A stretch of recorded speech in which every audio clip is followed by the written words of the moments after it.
living in a lonely hut in a little bay nearby, had seen the start and was on the lookout for some sign.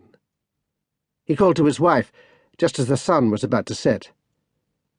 They had watched the strange portent with envy, incredulity, and awe.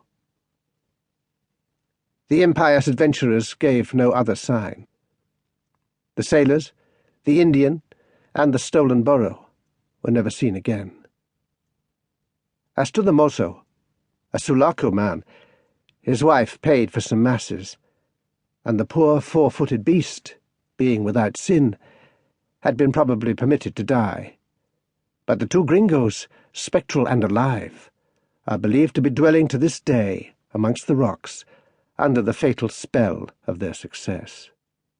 Their souls cannot tear themselves away from their bodies, mounting guard over the discovered treasure. They are now rich, and hungry and thirsty. A strange theory of tenacious gringo ghosts, suffering in their starved and parched flesh of defiant heretics, where a Christian would have renounced and been released.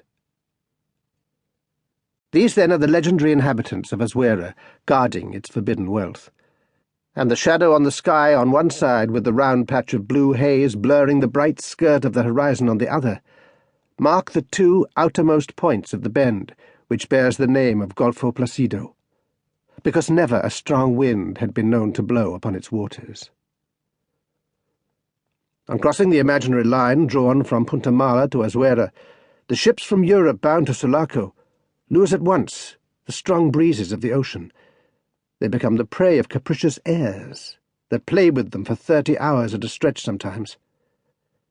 Before them the head of the calm gulf is filled, on most days of the year, by a great body of motionless and opaque clouds. On the rare clear mornings another shadow is cast upon the sweep of the gulf. The dawn breaks high behind the towering and serrated wall of the Cordillera, a clear-cut vision of dark peaks, rearing their steep slopes on a lofty pedestal of forest, rising from the very edge of the shore.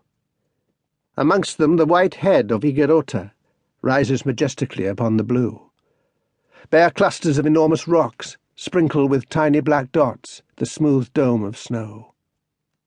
Then, as the midday sun withdraws from the gulf the shadow of the mountains, the clouds begin to roll out of the lower valleys. They swathe in sombre tatters the naked crags of precipices above the wooded slopes, hide the peaks, smoke in stormy trails across the snows of Higuerota. The Cordillera is gone from you as if it had dissolved itself into great piles of grey and black vapours that travel out slowly to seaward and vanish into thin air all along the front before the blazing heat of the day. The wasting edge of the cloud bank always strives for, but seldom wins, the middle of the gulf.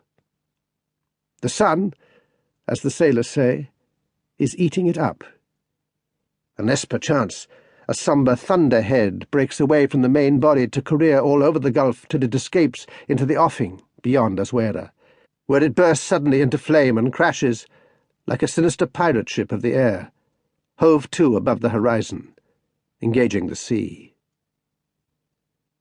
At night the body of clouds advancing higher up the sky smothers the whole quiet gulf below with an impenetrable darkness, in which the sound of the falling showers can be heard beginning and ceasing abruptly, now here, now there. Indeed, these cloudy nights are proverbial with the seamen along the whole west coast of a great continent. Sky, land, and sea disappeared together out of the world, when the Placido, as the saying is, goes to sleep under its black poncho. The few stars left below the seaward frown of the vault shine feebly as into the mouth of a black cavern. In its vastness your ship floats unseen under your feet, her sails flutter invisible above your head. The eye of God himself, they add with grim profanity, could not find out what work a man's hand is doing in there, and you would be free to call the devil to your aid with impunity, even if his malice were not defeated by such a blind darkness. The shores on the gulf are steep too all round. 3 uninhabited islets basking in the sunshine, just outside the cloud veil and opposite the entrance to the harbour of Sulaco, bear the name of the Isabels. There is the great